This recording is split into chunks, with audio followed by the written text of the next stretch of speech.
Hello, everyone. Hello, everyone. How are you on this Sunday afternoon?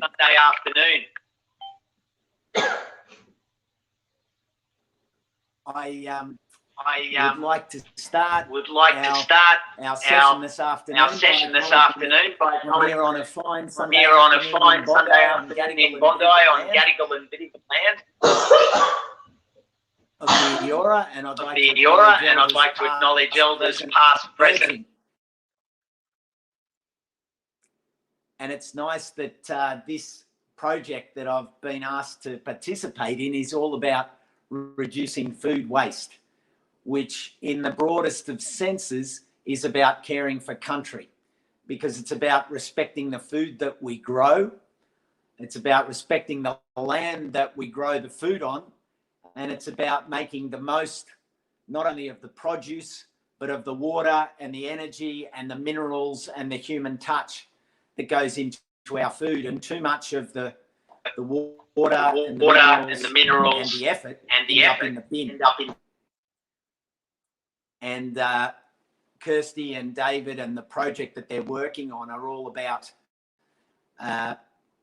preserving every last bit of our food and making the most of it.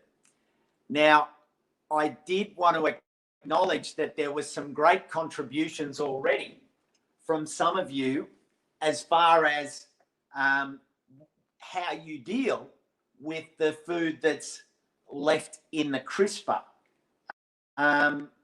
Michelle Hinder said exactly what I had for dinner last night, fridge and fritters. So that's a nice title. We got dish names here that I'm enjoying. Jan Chipche said, looks very much like mock fish when I add grated carrots, diced greens, capsicum, depending on what's in the crisper. And Vashti Bland said, at home, I never want food. I have 3 compost bins. It goes to the brush turkeys as well as our dog. So we never throw any food away, whatever's not eaten. We have a fortnightly eat the crisper empty. I really like that one. I think that's a cracker. Sandra Freeburn said, I make clean out the fridge soup. So I'm going to write all these down because I think they're recipes that we all should keep close at hand. Alison Hawkins said, I make peasant soup. Lots of veggies, kidney beans, bacon, chicken stock, toasted stale linseed buns. So, yeah, that's a nice one. Peasant soup. And Jen Pickle Jones, I used some old apples from the fruit bowl and pepinos from the garden to make jelly yesterday. Hashtag dreaded kitchen witch. Good on you, Jen. Jennifer Robertson, I often make a dish called bottom of the fridge soup. And Louise Yearn, I like your one, Louise. A family recipe called fridge salad. And fritters are an awesome meal. Karen Lederer said, she said, my dad used to make what he called mishmash pancakes with grated potato, onion, corn kernels, salt and pepper, egg and flour, which is very similar to what we're going to be doing today. And he said, we love them with a squirt of tomato sauce on top, of course. And then finally, Monte Cara, always soup and or fritters happening here on a Sunday night. So thanks everyone for jumping on that post yesterday, because it's really wonderful to see the way you're using those leftovers, those left behinds of a harvest or of a shop. So at this point, I would like to invite Kirsty in. Now, Kirsty, welcome, and David's here too. Kirsty, can you tell us? It's great to be here, and it's great to follow up from what we did on the Zero Waste Festival a couple of weeks ago now. But tell us, Kirsty, how did this project come about? How did you get involved with David? Well, what happened, I think I saw a call out somewhere, probably on Facebook or social media. They're asking for participants into their study about low waste living, and already involved in low waste living and promoting the message about that. I put my name down to be a research participant. Wasn't quite sure what I was in store for, but I thought, yeah, I'll take part in that. So what happened was I filled in the paperwork, and they came back to me, and I was given an interview, not by David. David might remember, I forget the name of the person who interviewed me, and I was asked a whole lot of questions about the way I reduce waste and what I already did to reduce waste. And then we had a group session. David ran that group session.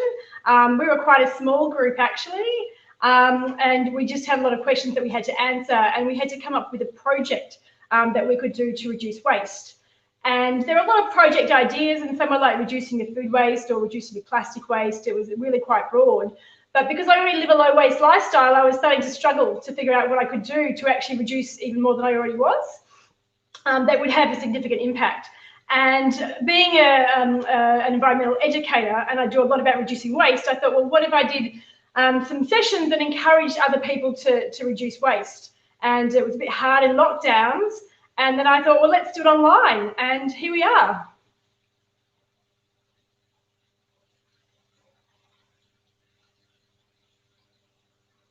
Yep. I've just been my mic to try and avoid echo.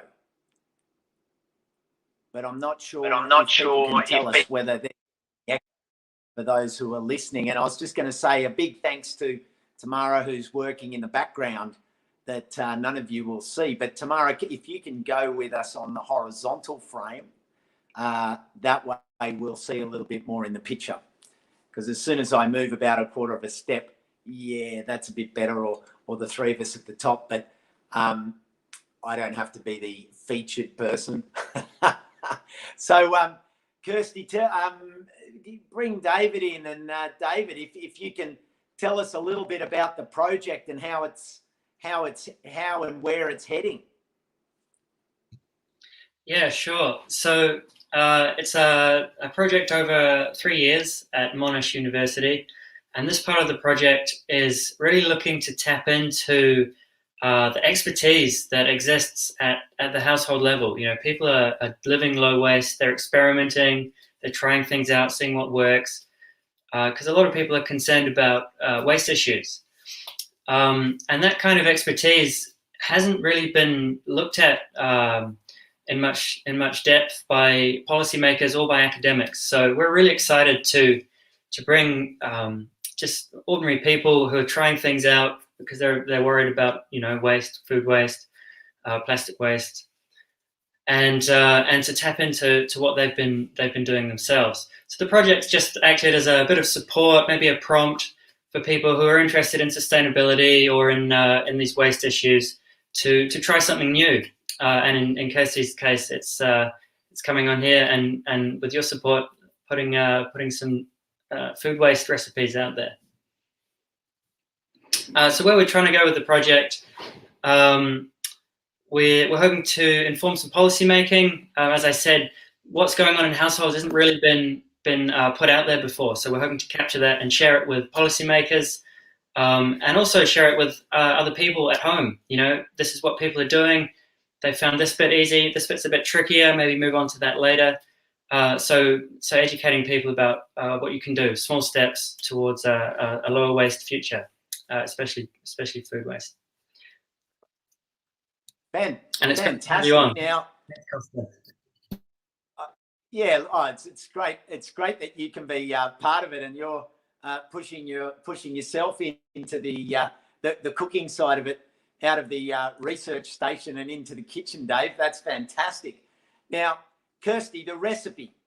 Give us the recipe or the framework of the recipe, because I think that's the key to this. It's not hard and fast in terms of the every ingredient. There's a base framework, and then you can mix it up depending on what you've got.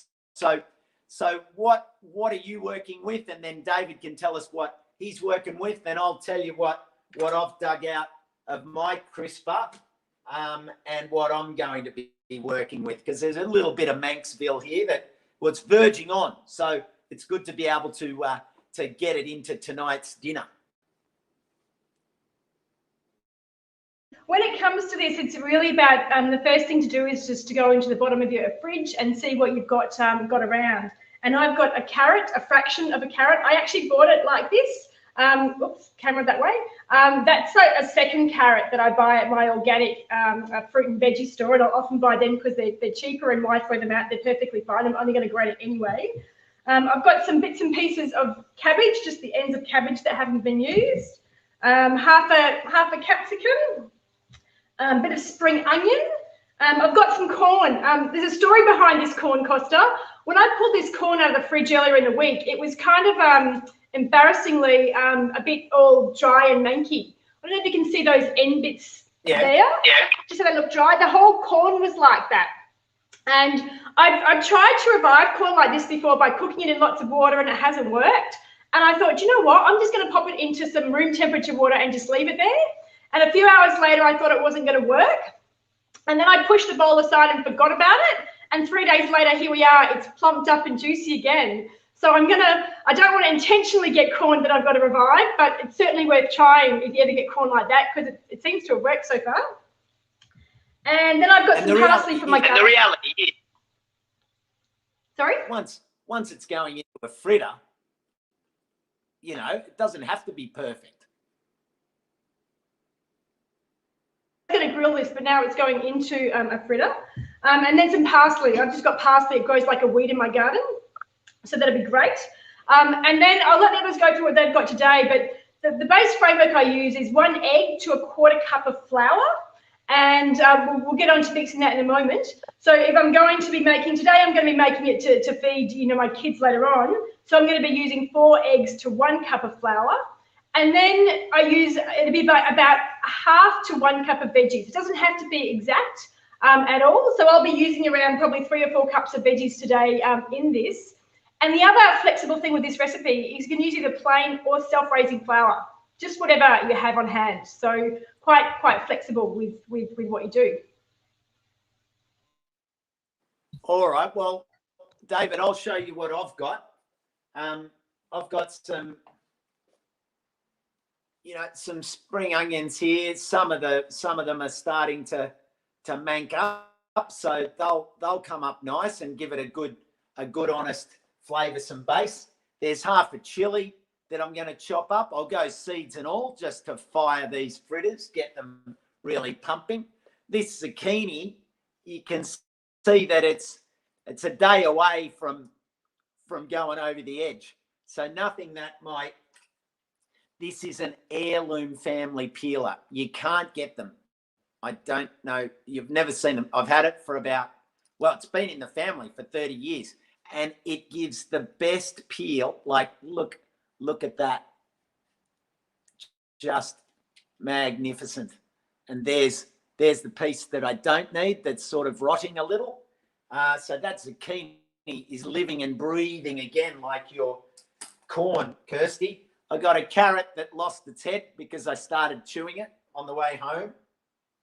A little bit of cabbage that's kind of, you know, starting to get on the back end of its life. And someone gave me this because I normally don't buy pumpkin plastic wrapped, but they wrapped it. And as you can see, she's kind of living large on the outside of the planet, but I'm sure that I can chop that up and incorporate some of that grated in there as well. And I've got the heads of my celery that I juice. I was going to juice all this, but I've got some of that, so I reckon I'll chop some of that up. And I thought I might drop a few sesame seeds in there. Not that they're recycling, bit of salt and pepper. So that's my stuff, David. Where are you at? Oh, that looks great. I've got a bit of kale, which is starting to look a bit sad. Some of it's going a bit yellow there, but that should be fine. I've got a pumpkin, very much like yours, Costa. It's starting to, on the outside there, starting to look a bit dodgy. But as you said, I think that'll come off. It'll be fine on the inside. And half a zucchini there. I've been inspired. I'm going to get some parsley out the garden and some sesame seeds as well. Those are great tips. Oh, well, there you go, Kirsty. I think between the three of us, we've given everyone a fair slab of ideas, and I'm sure there's a little bit of familiar nodding going on when people saw my pumpkin and yours, David, and that zucchini. Everyone's got a zucchini like that that's on the turn, but you know, nothing that a couple of mil. It's only a mil or so from paradise to despair. And this peeler of mine is a peeler of paradise. It brings you back from the brink, I say. So how do you want to start, Kirsty? What's the plan? And we can let Tamara pop up all the comments as we're chopping and preparing, and we can sort of scream and shout at the comments that people have to are making in the background there. How about I get you guys to start chopping? I'll start chopping in a moment. But before we do that, I just wanted to talk about eggs, because we're using eggs in this recipe. So I've just got my eggs here, and I know that they're fairly fresh, but if in doubt, I never look at the best before dates on eggs. I actually wish they wouldn't put best before dates on eggs. I wish they would put, here you go, David, listen to this and put this into your research report. Because if I have a glass of water, and I hope a lot of you know this, and I pop that egg in, I want it to sink. So because that egg sunk, I know that it's perfectly fine to use. If it floated, then I know it's past its best. So just a little tip there, you've never tried that before, ignore dates, just do the float test. So I'm going to pull this egg out, and I'll chop my veggies up in a minute. In the meantime, what I'm going to do is I'm just going to crack them into the bowl. And I'm using 4 eggs. How many eggs are you guys using? I think today he's using 1 egg. Yeah, I've only got one left. That's okay. I think 1 egg is a perfect amount to feed one. I'm just feeding more than one. I like to have leftovers, because when I have leftovers, we'll have them for lunch the next day. My kids would take them to school. Well, they're not going to school tomorrow. They're schooling from home, because that's what happens in this current time. Yeah, if you have any leftovers from the leftovers, they can still keep giving. You can reheat them, or you can have them perfectly cold. So I'm just going to whisk them up. I might use a fork. You can use a whisk if you like, and just whisk them so that they're whisked fairly well through. If you want to put a sprinkle of salt in, got my bench arranged in a different way to I usually cook, just for the purpose of the camera. And salt's an optional thing. You don't have to use salt. It's up to you. If you're going to put in something like bacon or ham with them, I probably wouldn't put salt in, because I find that adds enough. So just get that all whisked up. And then I'm going to use, I'm using 4 eggs. So that's 1 cup of flour in here. And you don't have to be precious about it, just around about a cup. If it's a bit less, it doesn't matter. And then just mix that in. This can make it quite thick. I like a thick batter when I do this. It makes it crispier, I think, when I leave it like this. If, when I've done it and mixed it all in, it seems a bit too thick, you can put a splash of water or milk, and that will thin it out. And it tends to make it a bit more pancakey. So it's a recipe you can play around with and experiment with a few times until you settle on what you like. And I am using a fork, because most people have a fork, not everyone has a whisk, but you can use a whisk or a fork, whatever you like. I actually find a fork much easier to clean and do the dishes with than a whisk. So I'll often grab the fork, but my kids will always grab the whisk. I think that's because they tend to let me do the washing up. So see how it's quite a nice, thick batter there? So don't be surprised when it's thick. So how are you guys going with your chopping? I just thought I'd mention with your spring onions, if you buy them, I mean, I grow them, but the key is when you cut them to eat, cut them off with about, say, 2 centimeters. And then you can trim the roots a little bit just with a pair of scissors like that. And then drop them in a little container. So I'll chop it like this. So these 3 here, I'll show you. So I've chopped them about that big. And that's all you need to regrow them. Put them in a little saucer, a little mannequin or bannequin or bunnequin, whatever they call those things. But if you chop those long bits off of the roots, then they'll stand up nicely in the water, and then let them grow up a bit. They'll shoot green. I just planted some out again the other day, and then you never have to buy them again. You just go out and continuously cut them. So I've got I've brought these back to life. I'll just take there's a little bit of mankage, if there's such a word, mankage on the ends, and I'll chop these up. Now, I agree, Kirsty, like I always, given that I live on my own, if I just cooked for myself, you use all this energy, you use ingredients, and you just think, well, if I'm going to have the stove on, if I'm going to have the oven on, I may as well cook enough to either take to my neighbour Ros down the street, or tomorrow we're filming, so I'll have fritters for lunch tomorrow. And if I make 8 or 10 of them, I can have 4 tonight with a bit of salad, and I'll take 3 or 4 to work. So there's the spring onions living and breathing again. The chili, I'm just going to be fairly rigorous with. I'll just chop it up. I'm going to leave the seeds in it. So these will be frittata. Oh no, it's not frittata. They'll be fritter fire. Fritters of fire.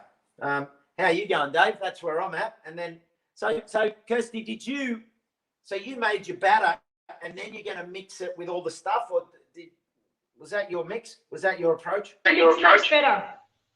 So what you need to do is get your eggs, get the amount of eggs that you want to use, and just whisk those eggs until they're well whisked. I find it much easier to do that before I put the flour in. So just like you're making scrambled eggs, really simple, easy to do. And then put the flour in. So for every egg, use 1/4 cup of flour. So 2 eggs is 1/2 cup, 3 eggs, 3/4 cup, 4 is a cup, just whatever ratio, it's fine. All right. Have you both got your batter ready to go? I'm going to get my eggs. Batter there.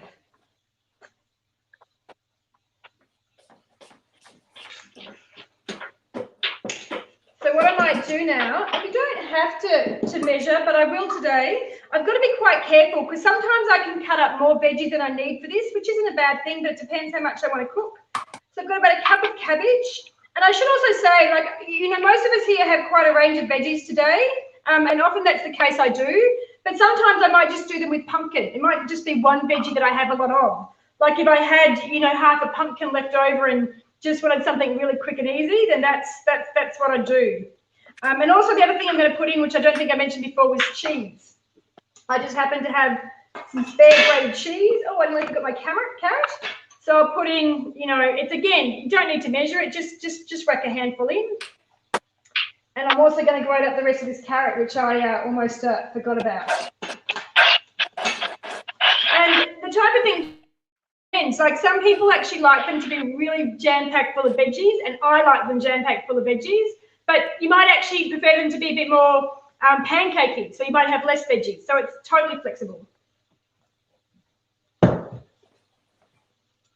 How are you going, David? Good. 1 egg to 1/4 cup, right? That's right. Perfect. So I'm just going to keep this going along there. And I just want to point out I'm not a chef, I'm a home cook. I'm far messier than a chef. But if anyone likes doing the dishes, you're always welcome here. That'll do. So now I've got this piled in, and then I'm just going to switch for my fork and grab a spoon. You can use a wooden spoon, but I have the other spoon here, quite handy, just to mix them in. And you'll find that you'll just get to the point, probably should have used a bigger bowl, but never mind, we just carefully mix through. I love it when I have a range in my fridge and I can get all different colours. And it can be really great to sneak veggies in with your kids. My kid's not here at the moment to hear it, so I can tell you the story. When he was young, he used to love zucchini. It was his favourite vegetable. But as he got older, something changed. And he would never eat zucchini. I don't know why. And then I made these fritters, and I just said that they were vegetable fritters. So he ate them quite happily. And I later told him there was zucchini in them, and he didn't believe me. So if you need to hide veggies from your kids, then this is a really great thing to try as well too. So have you guys got your veggies mixed into the batter? Not quite. I'm just finishing that. Put it up here. Tamara, can you throw it? At the angle I'm at, but I've got mine and I'm ready to go. So I'm just going to pop a bit of oil into the pan. And just whatever oil you would normally cook with is fine. If you use olive oil, use olive oil. This is rice bran oil because it's just what I have. I go fairly light on the oil, but others like to use a bit more. And then it's an optional thing to do this. I tend to use a measuring cup, especially when I'm cooking with the kids. It just makes them even. You don't have to use a measuring cup. You can dollop them in. Sometimes I get them even, but sometimes I get a big one and a small one. That can work. I'm using a third of a cup today, but you can use any size. You can use a quarter of a cup if you want them smaller, half a cup if you want them larger. So whatever size you want to do is totally fine. And then just... How'd you go with your pumpkin, David? Yeah, good. It was pretty mushy on the outside, but you know, 1/2 inch, and it looks absolutely fine, crispy on the inside. Great for grating. Oh yeah, have a look at this. That's rich. That's yeah, okay. I'll see how I go here. It's not too bad. Yeah, it's a bit soft in that top end, but oh yeah, look at that. It's perfect. Aside from that trouble zone, but I'll cut that out.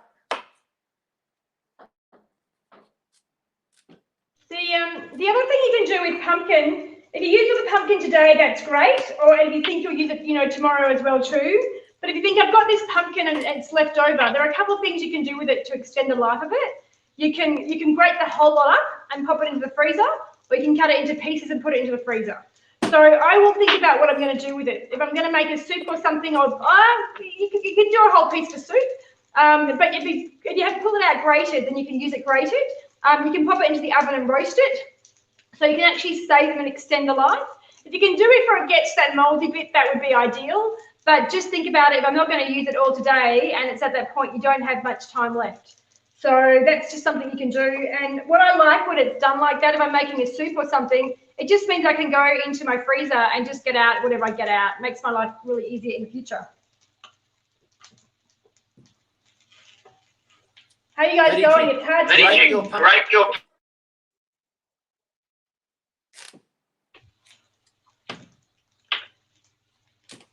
All right. And how many eggs are you working with today, Costa? I don't think I... Well, I put two. But I don't know whether I might put a third one in so that I get a few more fritters for tomorrow. Although by the time that's 3/4 full plus the batter. I don't know. I reckon I'm going to get 8 fritters out of that. Unless they're quite small, I get about, out of one egg, about 3 fritters with a third of a cup. So if you're wanting them for lunch tonight, so for dinner tonight, lunch tomorrow, and for your neighbour, I'd definitely be using 3 or 4 eggs. And they'll last in the fridge for a few days after you've made them as well too. So depends how hungry you are. I'm not sure how, if you're a big eater, like sometimes my boys will eat 4 or 5 of them. They're teenagers, they're growing. I'll probably have about 3. That'll be enough for a nice meal for me.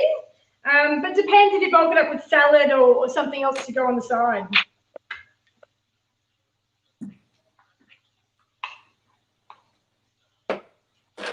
David, did you grate your pumpkin? Yeah, I did, after you mentioned it. I haven't done that before, so we'll see how it goes. All right, here we go. Yeah, I would say grating is the easiest way for putting anything into this, unless you can chop things quite finely. I mean, I've just chopped the capsicum and probably wouldn't grate that, but absolutely I'd grate a zucchini or a pumpkin, or you could use potato in these.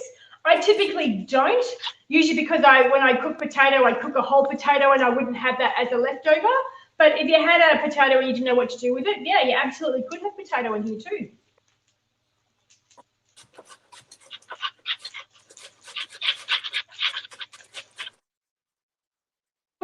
Cooking away, have it on a fairly high heat.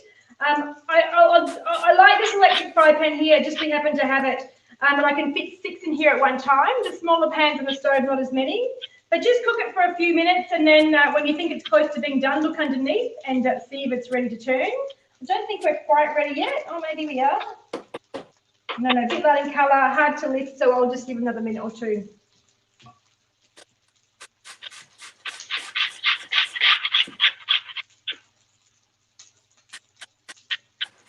So how are you going there, Costa? Is that your pumpkin that you're grating?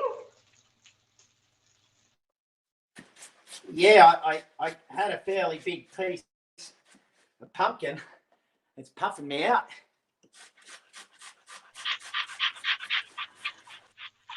Got stuff flying everywhere. But anyway. Quantities, I'll just use, my hand grater. But if you do have a food processor at home and you're grating up a lot, that can be a good trick, especially if grating's a bit tougher for you. But once it's done, it's done. But yeah, say working out and just grating away.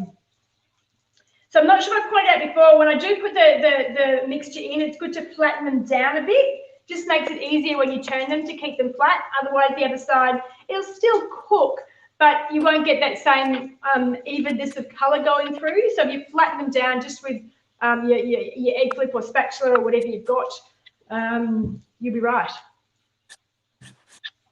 I think these are going to be about ready to turn now. Yeah, that's looking good.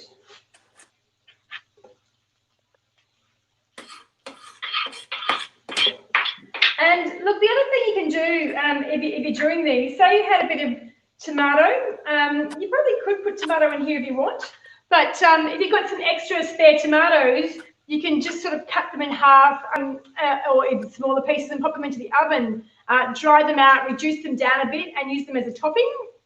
I'll be using a tomato relish on top of these tonight, which is always quite nice. It's tomato relish that I made when I had lots of tomatoes earlier in the year. But you can put anything you like on top. Some people like sour cream or, I don't know, mustard sauces, whatever you like.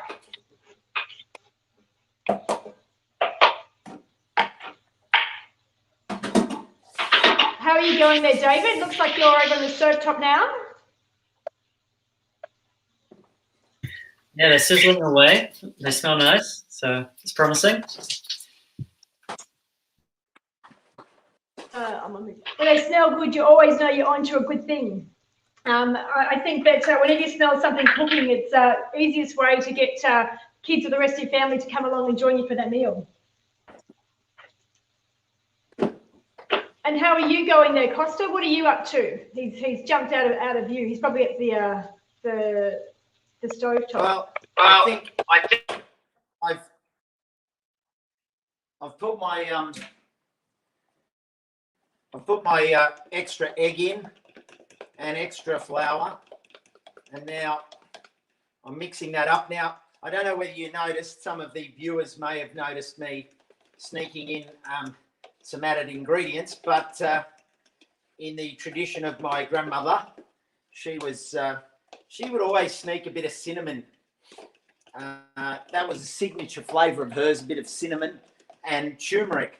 So I slipped a little bit of cinnamon and turmeric and pepper in here, along with the chili, and I think it's going to come up a treat. So there it is,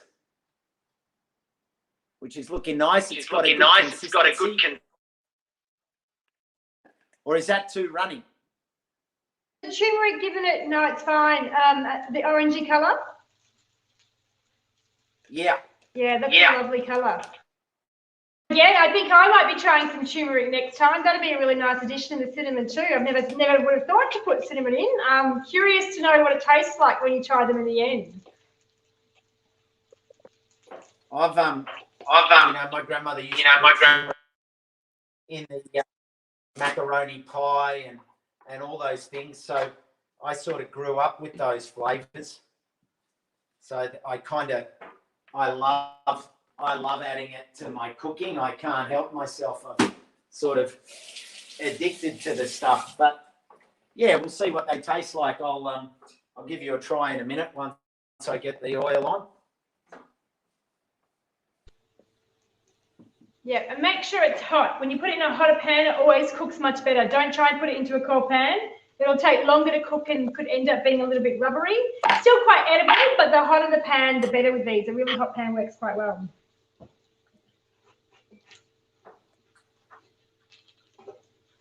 Oh, there we go. Just going to keep cooking these for a bit longer. Okay, going to mix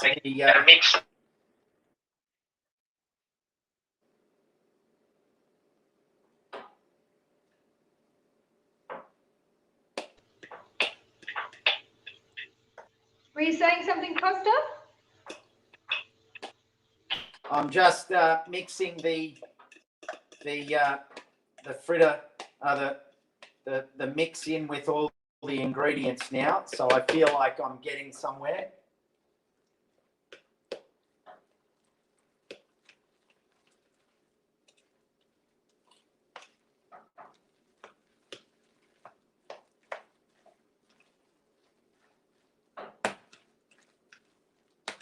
I don't know if you can hear that noise in the background, that tap, tap, tap, but there's a little mudlark that is one of my local birds.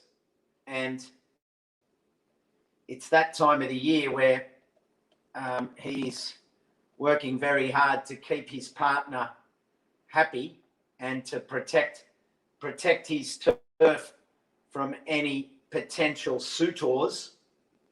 And so he just sees himself in the glass and just taps away at the glass non-stop. I've spoken to him, but he keeps persisting.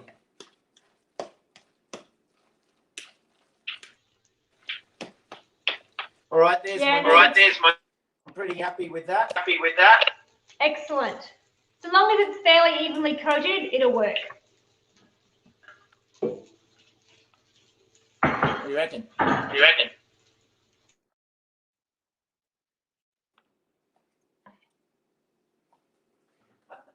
Are there any comments there, Tamara? Is there, Tamara?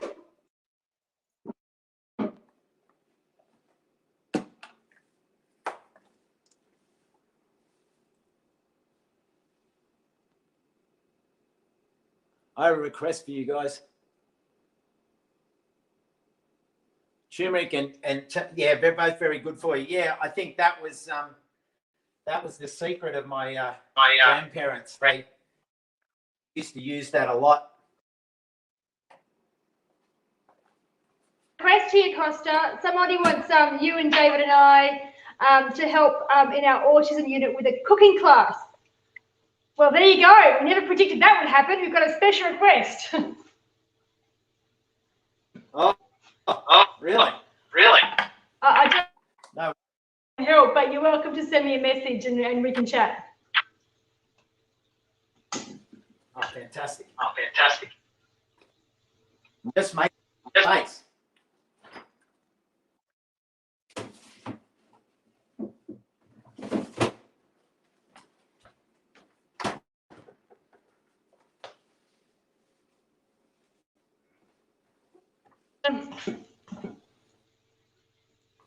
I'm unmuted. Great. So I'm actually going for the second round.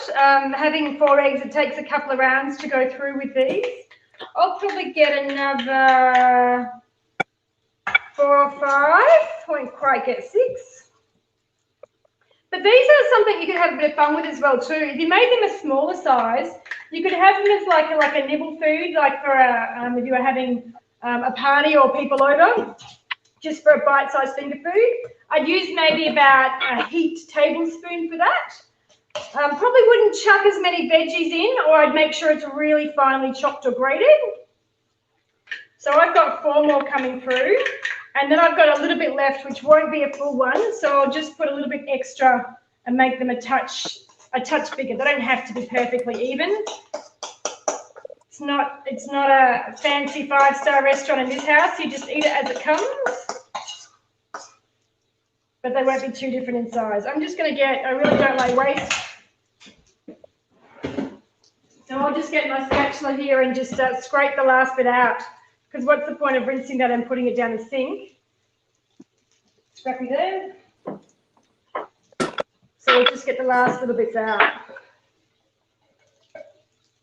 And just dollop them on, and then I'll squash them down and make them nice and flat. Oh, that's right. I forgot to put sesame in here. Sesame in. Well, actually, I did put some in earlier. I'm just going hard.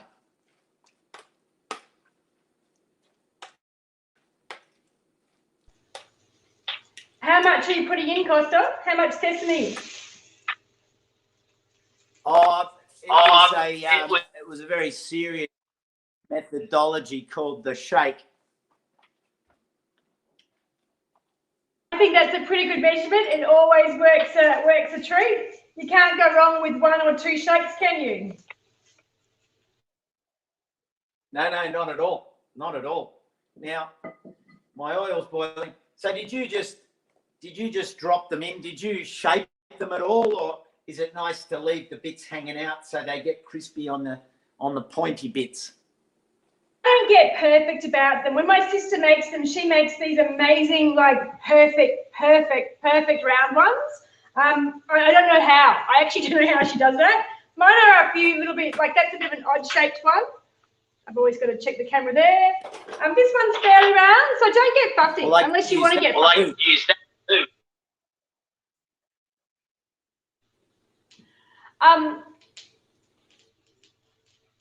Yes, you could use an egg ring. Use an egg ring if you want. I personally wouldn't bother. It just sounds like extra washing up for me. But if you wanted a perfect round, then an egg ring would be a great way to do it. But no, I just pop them in and just use the back of this just to push them down and flatten them. I like to do fairly evenly and flat because it helps when I flip them to keep that consistency in colour when I do. How are you going, David? I'm happy to. Yeah, good. I think they're coming undone, my batch.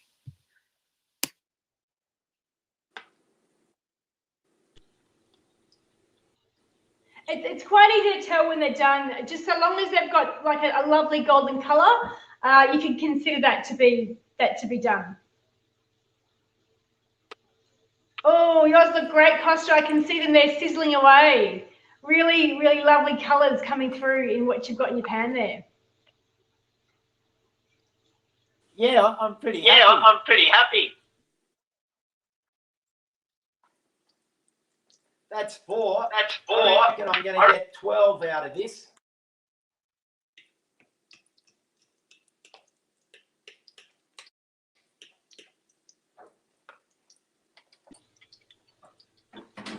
Yeah, it just depends on the size and how far you want to make them. I used to use a 1/4 cup and do it a bit smaller, but as my kids got better, it just felt like I was giving them a lot. And I like the bigger ones because I can cook them quicker. So instead of doing lots of small ones, I do a few big ones. But you've just got to do whatever works. And what I love about this recipe, I like recipes that are kind of formulas, really easy to scale up or just to have it for yourself. And, you know, if you live alone or you're alone that night, just to have one egg and be able to make this, it can save you a fortune on takeaway, because why would you get takeaway and throw out all these veggies in your fridge? It's something people do, but it's so quick and easy that you can do them in such a short amount of time.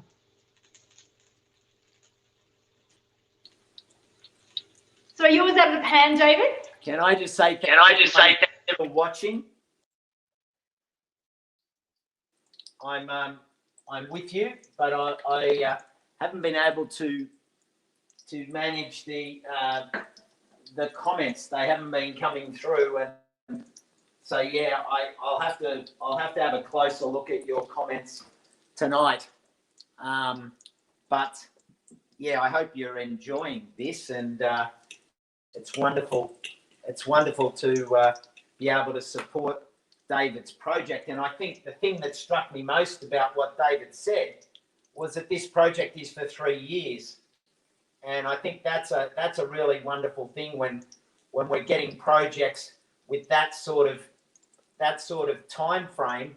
Then you can really get some statistics that will have some gravity and have some impact, rather than so many times things are, the funding cycle for research can be so limiting because the demands on an outcome and a KLO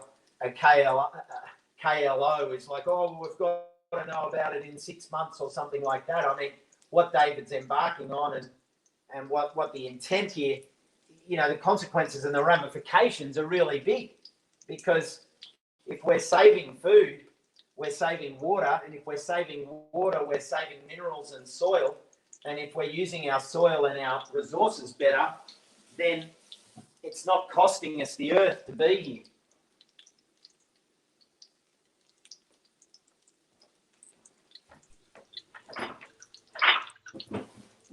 Could you unmute David?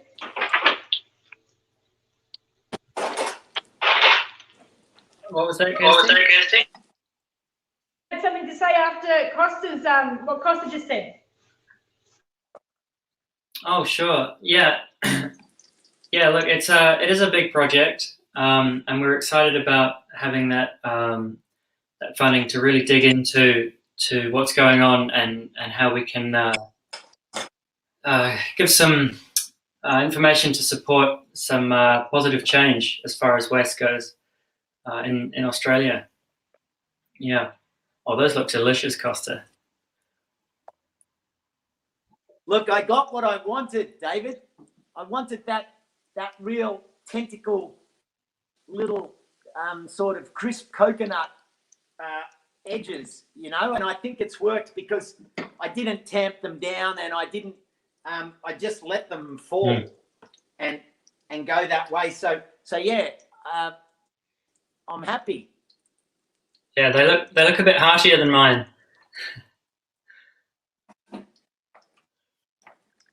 Oh, come on, show me yours. Yours. I'm sure yours are going good. Not bad.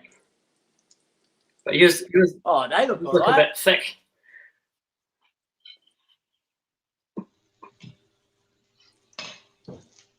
Now I've got half of them done here.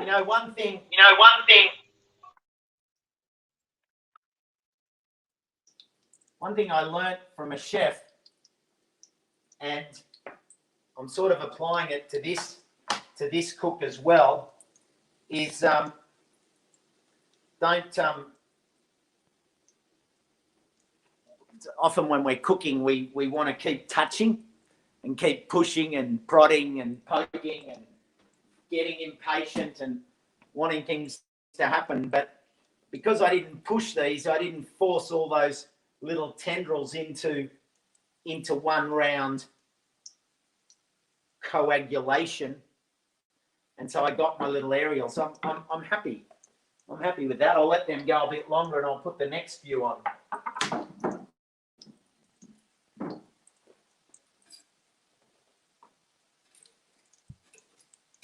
Hi, Bruce. Hi, Bruce. Thanks for your comment there. I'll just do a recap of the research then, if that's all right. Yeah. We've got a 3-year project. We're looking at low waste cities and how the cities in Australia in particular can move towards producing less waste. And the part of the project that Kirsty's involved in is really tapping into the kind of expertise which people have developed at home. Because we know that people are worried about waste and they are trying things out, trying to use food that's almost off, trying to use less plastics maybe, or cutting down on that kind of packaging. A lot of things people are trying, composting, a lot of things. So we're looking into that because there hasn't really been much research done on that, either academic level or a policy level. So to really find out what people are doing, because people are very creative. We found a lot of really creative solutions and things that people are doing at home that they've come up with themselves, or a lot of Facebook groups helping out each other with advice on things you can try at home. So we're just trying to tap into that expertise that's developing, which really hasn't been documented or shared before, especially in the sort of the policymaker or those more formal government levels of government. Yeah.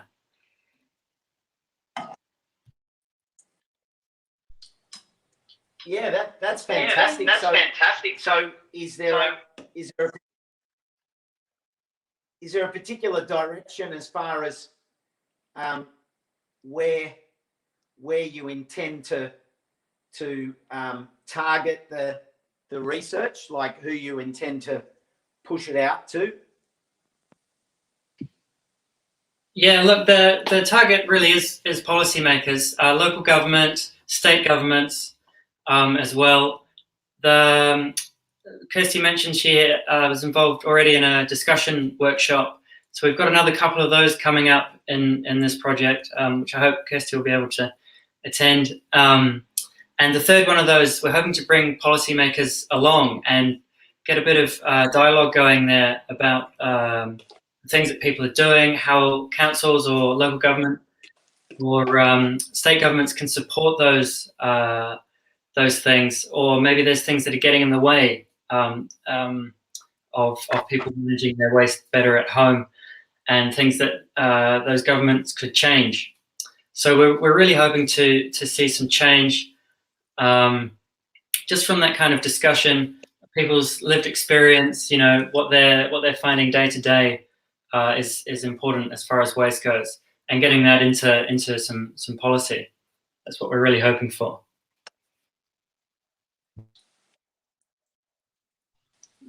That's Yeah, great. I really would be it's one thing to talk about these things and have groups like Zero Waste Victoria run events and raise this awareness. But when it gets to that next level of policy, then it gets a certain level of funding that embeds it into, a broad range of educational strata.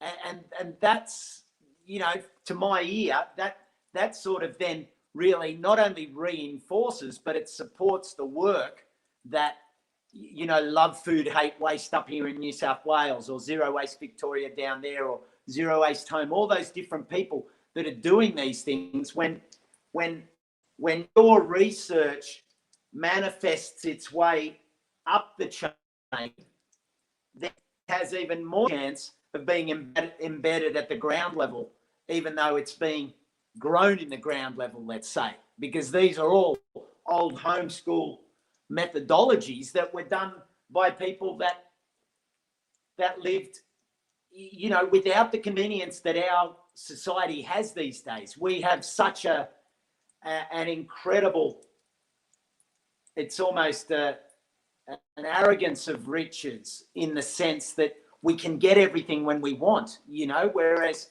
for people living in previous eras, they had to store food, they had to preserve and pickle, because they didn't have a supermarket that provided things day in and day out that you could just go and drip feed on. So it's kind of this nice line between these are ground up solutions that are of the ages, but we need your work to get it from the top to filter down and support the distribution of the information even more. So when Kirsty mentioned it, that it really resonates, because this is what you want. This is how you want policy to be made, through really strong grassroots, community-driven truth.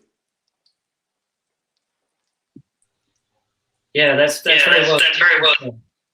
And an example of that would be the plastic bag ban brought in down here in Victoria in I think the year before now. And a lot of people were already bringing their own bags to the supermarket, but that ban really prompted a lot more people to think about it. They had to do it, but just hadn't really hadn't thought to do it, or maybe did it once every now and then. But that policy really pushed people to think about what they were doing and reconsider the way they were going about things. Bruce wants to be added. Yeah, because very much.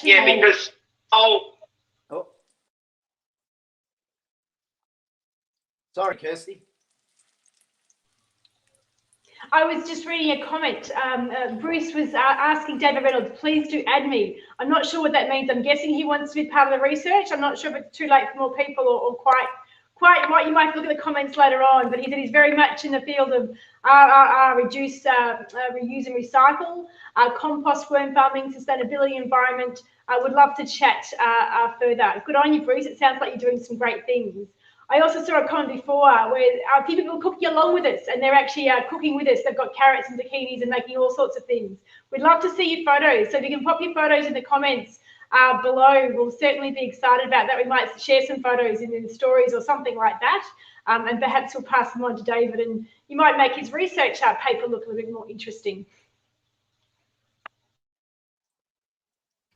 Yeah, nothing livens up an academic conference like some photos. It'd be great.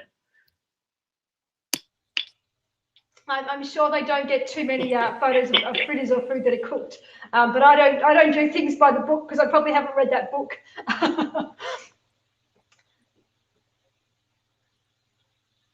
I sat in front of a parliamentary committee a couple of years ago in Victoria for the waste and recycling, and I didn't quite know what to do, so I did whatever I felt like, and I took in some props. And apparently they don't take props into Parliament, but no one told me that, and they let me get away with it. And I sat there with a glass milk bottle, and I said, how come we're actually taking glass and smashing glass? We should be reusing and refilling this glass. I was quite thrilled with that, because that was a recommendation that they made, but it really does make a difference getting in front of policy makers. What they do with it is anyone's guess, but at least it plants the seeds so they can have a think about things they might not have otherwise realised. And it's really important with the policymakers, because they're often influenced by industry. Industry actually have people employed. That's their job, to influence policymakers, and that's all good and well. But as someone in the community and a big community advocate, to be able to say to them, do you know how they actually just want us to throw everything out, and you're talking about recycling? Recycling is really important, but reusing and reducing and avoiding the waste is in the first place. Whether it's filling out a milk bottle, or looking at food waste and making sure that a lot of food doesn't go to waste. Something a lot of people are quite surprised to learn about. I run food waste workshops. About a third of food grown does not leave the farm, does not make it to the supermarket stores for us to buy. And some of that's because of weather events and pests and things. But a lot of it's because the standards that the supermarkets have just won't allow that food to be sold.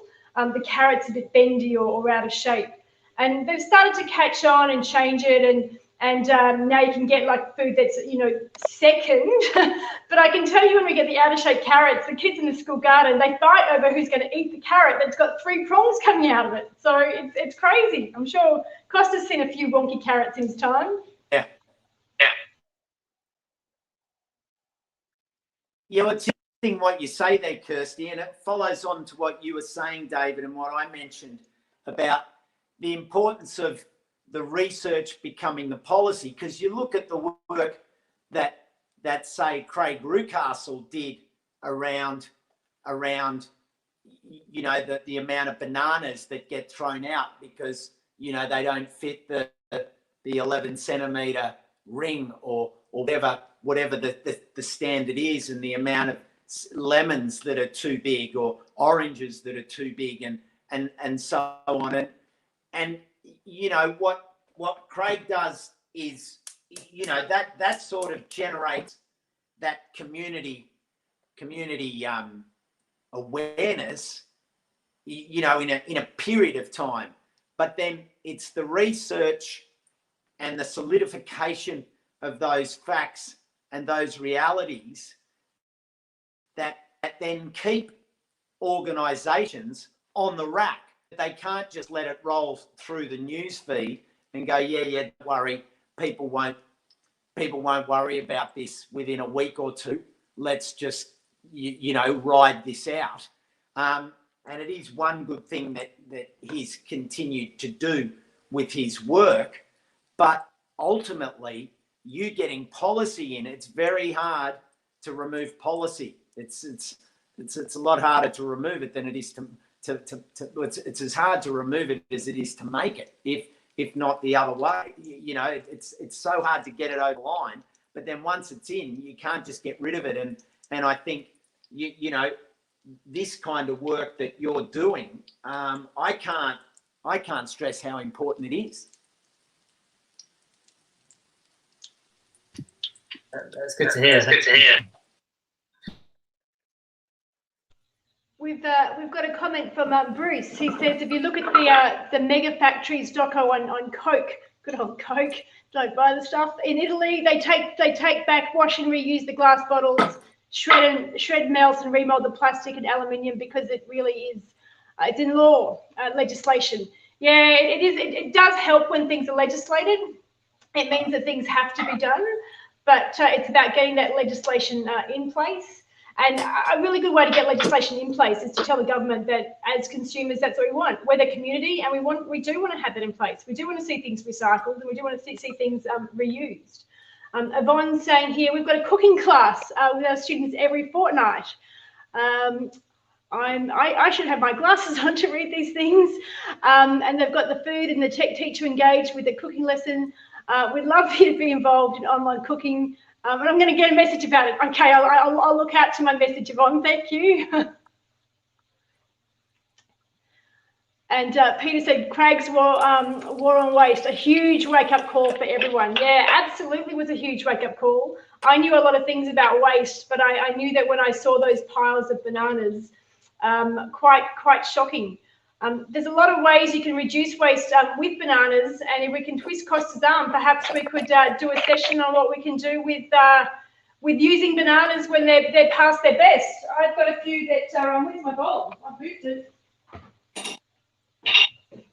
I've got these bananas here, and I'm tossing up if I should eat them or if I should use them for something else, because I think they're perfectly edible right now, but if I leave them for a couple more days, a lot of people would throw them out, but they start to become perfect for banana cake or banana ice cream or so many different things.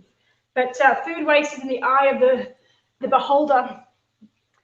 Yvonne says we're incredible. Thanks, Yvonne. What else have we got there, Tamara? Love it. Everyone cooking dinner. Me included. Good on you, Marianne.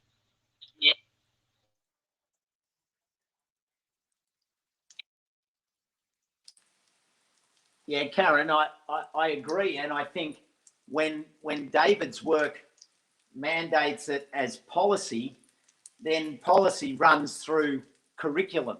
It stands to reason that the ramifications of and the reach, like tentacles of policy, because, you know, one of the biggest problems we have at the moment is we have a situation politically where we're defaulting to this idea that industry will just do the right thing.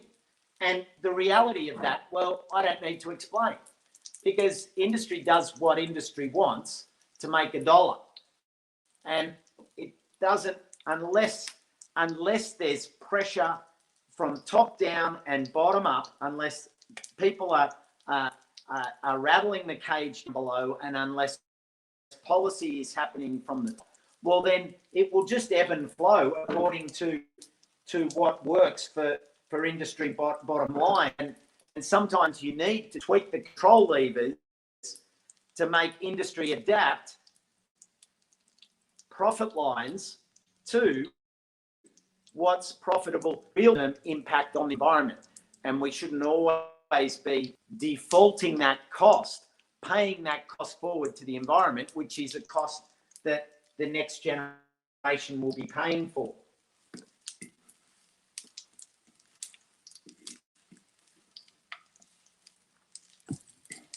And there's another side to that as well. As I go deeper into this, I'm letting them. Oh, sorry.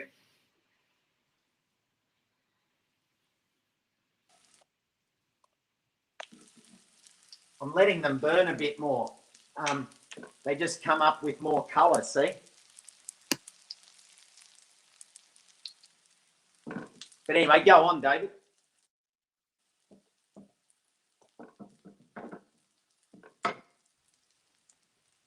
I was going to say, Costa, there's another side to that is some businesses are, looking to do better as far as sustainability goes, but it's not that level playing field that policy change would bring. So, it's going to cost more. It's a competitive marketplace. So if being more sustainable costs more, then that might not be something that the business can manage. Whereas if you've got policy making that a really even playing field, everyone's got to chip in on this, then those people looking to do the right thing can find it a lot easier. Which is similar to, we had a comment before, someone said they've been taking their own bags to the supermarket for a while, and it's a lot easier now because they don't have the bag pressed on them. The person at the checkout isn't asking, do you want the bag? Take the bag. So it's making it easier for people as well to do these more sustainable things.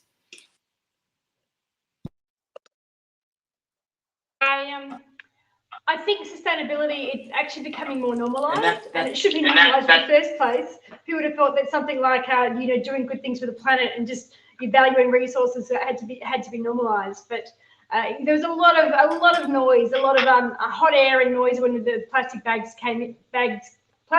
ban came in. But people aren't so worried about it anymore because it just makes sense. And I remember when I was growing up, when I was young, it's probably starting to show my age, but we would just get a box at the shops and we would just fill it. And it was a really normal thing to do. And for a stage here, it kind of just seemed like a big ask for some places to do that. But, my fruit store is really quite great. They haven't had plastic bags. I don't remember them ever having plastic bags there. It's an organic fruit store, so they do things a little bit differently. But they have a pile of boxes. So you just take those boxes and it makes sense because they're only going to throw them out to the recycling.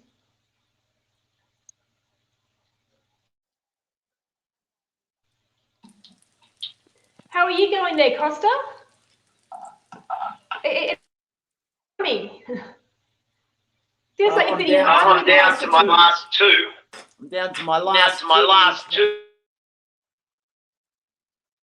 And that means I've got 1, 2, 3, 4, 5, 6, 9, 10, 11, 12. I've got 14. And I reckon that sounds like a good amount. You'll be able to have some for dinner, look at the size of them. That size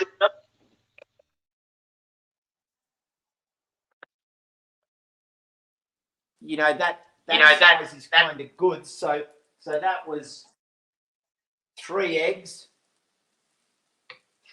plus everything I put in it. And I reckon the less liquid it is, the more you can end up with those nice crisp tentacles rather than it being a solid patty. So I'm going to play with the next version, even get this technique where I have almost like those chocolate coated coconut tendrils that are nice, fried and crispy, just like you're eating there, David.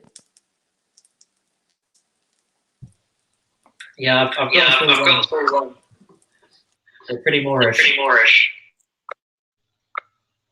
No, No, look, they are, and that's the thing with this recipe is that there's no one way of doing it. And I like having a recipe like this that I can share that's more of a formula that you can go, right, let's do it. If I say it's 1 egg to a quarter cup of flour, you might go, do you know what? I actually like it more eggy, so I'm going to use 5 eggs, to a cup of flour or something like that. And that's a good thing to do if you've got like an extra egg you want to use up.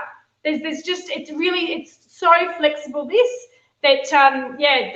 because when you Google, there's so many different variations. So just use the flexibility and a bit of common sense. If you've got a little bit of extra, veggies, chuck it in. Don't throw it out. If you don't have enough, then it'll just be more pancakey. It'll be delicious either way. I'm standing here waiting for you to finish so I can start eating, but I don't think I can wait too much longer, Costa.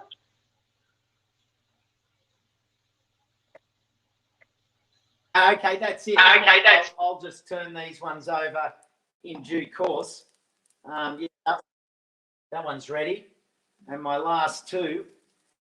And I must say, I was happy with the temperature that I maintained because there's still oil left, even after 14 things. So I had the temperature hot enough that the mix didn't suck it all in, so they're not going to be too greasy.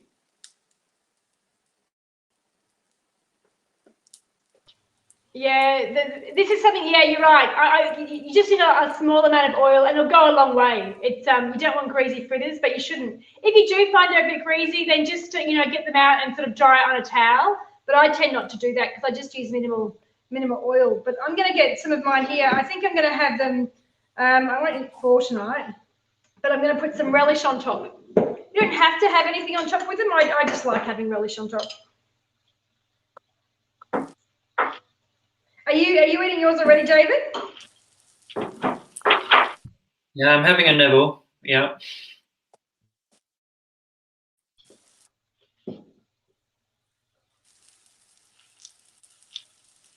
Well, how do you want ham? So shall we end with just a little bit of a taste test? Wrong not to have a taste test. I've got mine here. It's not. That's going to be my dinner. Just trying to pick which.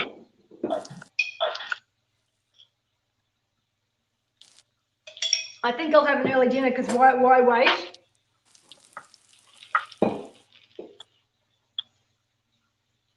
But I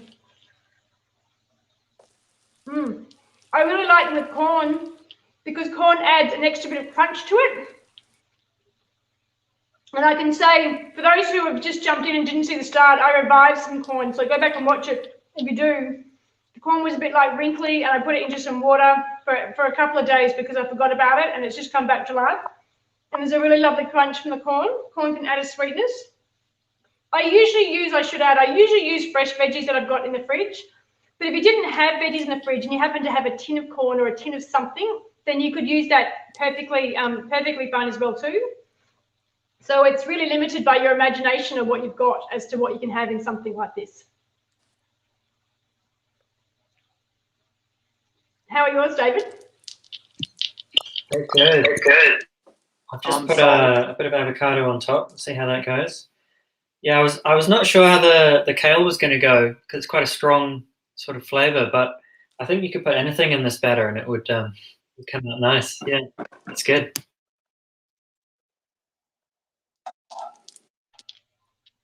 Yeah, absolutely anything. It's a case of if in doubt, try it out.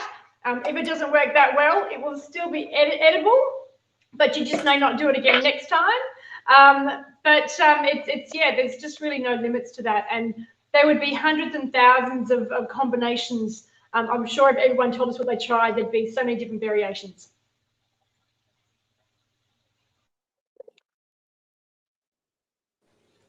Have you tried yours yet, Costa? All right. Yeah, I smashed mine. And it had a beautiful texture. The cinnamon and turmeric were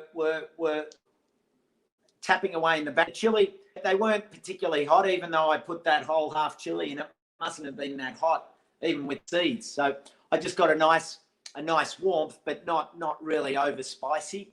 And yeah, I thought the texture was perfect. So they're going to be great tomorrow for lunch when I'm filming. So I can't complain. Thank you, Sarah. That's a pleasure. Great to have had you on here. Thanks, Carol and Christine. Brucey Straw, you've been commenting the whole time. Eve Dare, hope you enjoyed it. Sarah, feels like we're in the kitchens with you. Oh, that's perfect, Sarah. That's exactly what David and Kirsty want.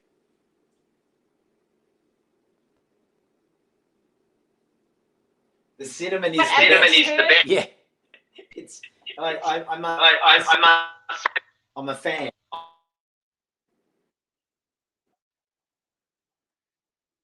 Squeeze of lime would be delicious. Yes, a squeeze of lime would be delicious. No, I love that people have been cooking along. That's what we hoped would happen. And you've come on board just at short notice. We only put this out there last night. You might have seen it this morning. So I'm really glad that we've helped you have a dinner that you otherwise wouldn't have had.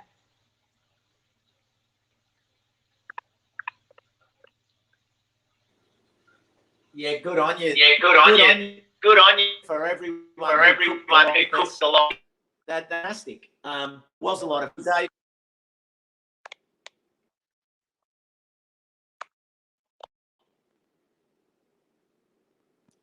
Thank you for being a part of it, David.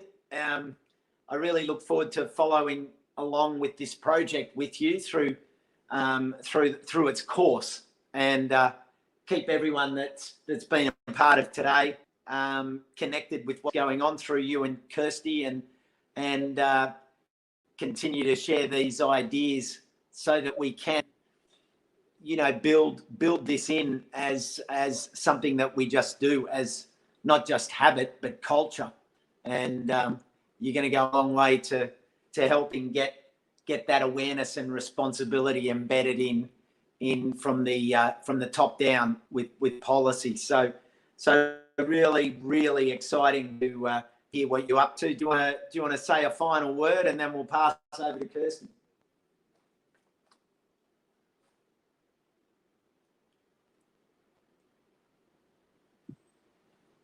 Yeah, thanks, Costa, for getting on board, and for your thoughts as well about that ground up approach on policy, which is something we're really excited about and are trying to make happen with the project.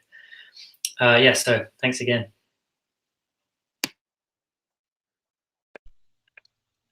Great, thanks to both of you. I really respect pleasure. and Pleasure. And Kirsty. Am I on? Great. No, thanks, Dave. I really appreciate and respect the work that you're doing with the research.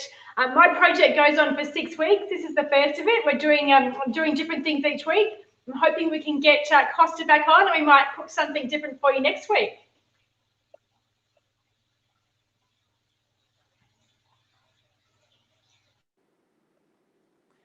All righty. Well, thank you, Kirsty. Thanks, David, and thanks to all of you for joining in. We've had a great time, and keep an eye out on the socials here, and when we do something else, we'll get to. I hope there's been a little bit of echo and a few technical hiccups today, which I hope haven't affected how it's sounding for you out there. We've enjoyed it, and we hope to bring you some more over the coming weeks. So enjoy your Sunday. To all the dads out there, happy Father's Day, and have a good week ahead, everyone. And we'll see you on again at the next one. Ciao for now.